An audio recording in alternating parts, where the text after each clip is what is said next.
Hi there, Melanie Rubalcaba, and I will be presenting Media Multiplexity Theory. So to begin, in our digitally connected world, we have altered the forms in which we communicate. We have constant access to various communication channels, which allow us to stay connected with one another much more easily and regardless of the distance that lies between us. Additionally, our social media and messaging apps offer a diverse way to interact with one another. They enable both frequent casual interactions as well as deeper connections. We can send videos, we can FaceTime, we can tag each other in posts. We have a lot of options. When it comes to media multiplexity theory, it's the idea that our tie strength determines our media use in our relationships. So when I say tie strength, I mean the strength of the relationship. So individuals who are in strong relationships rely on multiple forms of communication methods to maintain their bond, whereas individuals in weaker relationships tend to use fewer communication channels with one another. Within MMT, there are 3 types of relational ties. You have strong ties, which are relationships that share a strong connection. This could be family members, best friends. There are weak relational ties, which are relationships that are connected but just aren't as close. This could be acquaintances, maybe coworkers.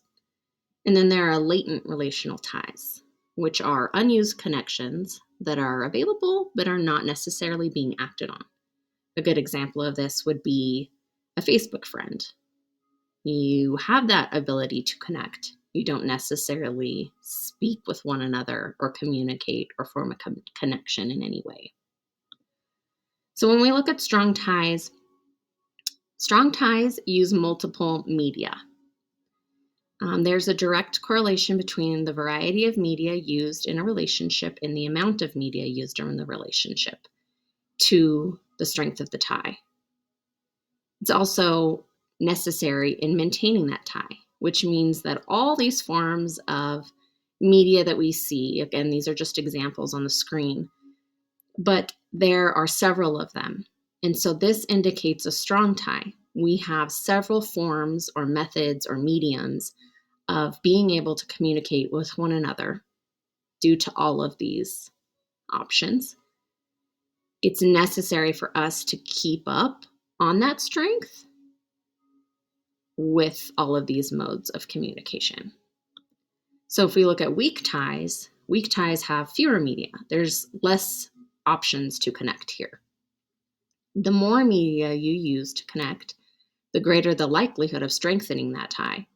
So you might have a weak tie where you don't have a whole lot of mediums that you use with this type of relationship, but introducing a new form of media or utilizing one of these forms of media more intentionally can strengthen the tie that is there.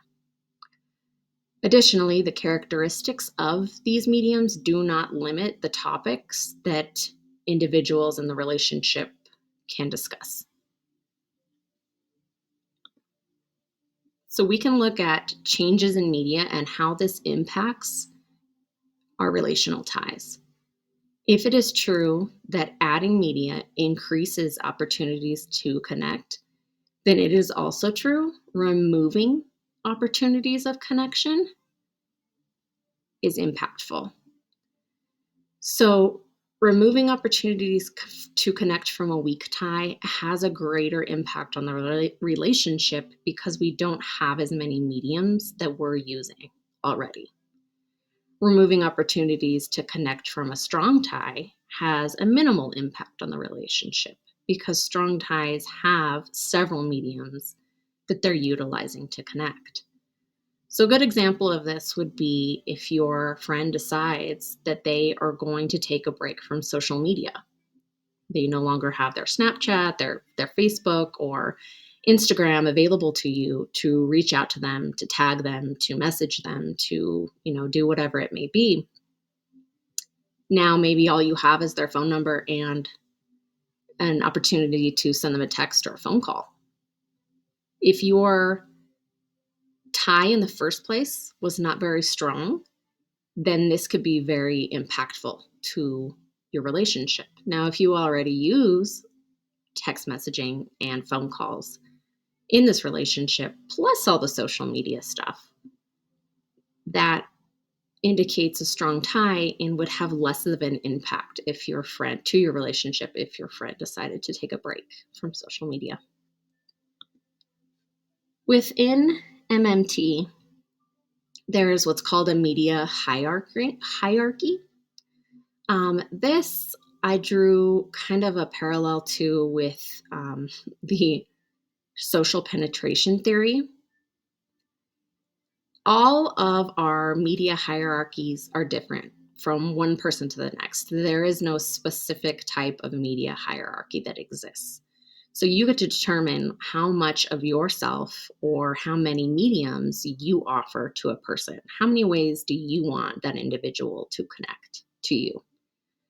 So maybe there's a coworker, you only communicate with each other face to face and through work email. If you decide that you would like to form a stronger bond or connect with this individual in a different way, maybe you reach out to them via Facebook and request them as a friend. Maybe you share your Snapchat handle. There's a hierarchy to what we will allow people to take from us as far as opportunities for connection. We offer that up, and they can utilize that based on the strength of the tie with one another. So based on tie strength, specific types of media are used. And these forms are repetitive, meaning if you always reach out to your sister via text, you will know it's a reliable way to get in touch with her. Forms of media, different types of media are also pattern forming in the ways that they are used, meaning like if you always communicate with your sister through text messaging and you always send videos of your nieces and nephews via Snapchat, then there's a pattern there. You understand between the two of you in that relationship that there are modes of communication and ways to connect that you two utilize. There's also the idea of medium enjoyment. So if there's a type of medium that you enjoy more than anything else, it's easy to predict its frequency and the extent to which it fosters relational intimacy. If there is a platform that you really enjoy, such as Instagram, it can be tracked or predicted in the frequency that it will be used and kind of how you foster relational intimacy, friends, family, through that medium.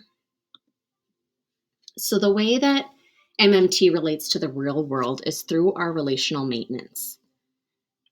Through all of the objectives that we have to strengthen our bonds with people in our families, romantic relationships, friends, coworkers, there are different objectives that exist there to strengthen your bond.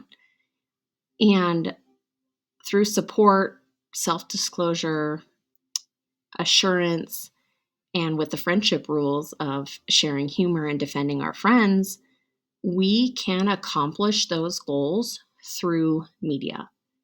We can send an email to our grandpa after he recently had back surgery, checking in on him, offering support and assurance of the strength of your relationship.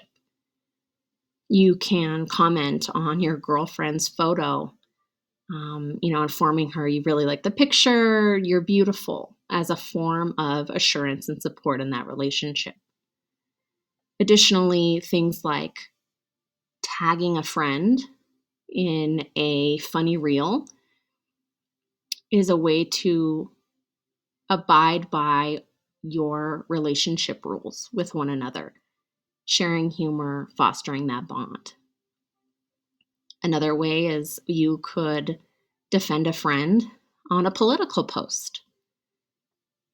It's very easy for us to be able to form connections and foster those connections in our relationships through different forms of media. So the key takeaways of the media multiplexity theory are that this theory relates to real-world communication. It's grounded in modern, everyday communication patterns.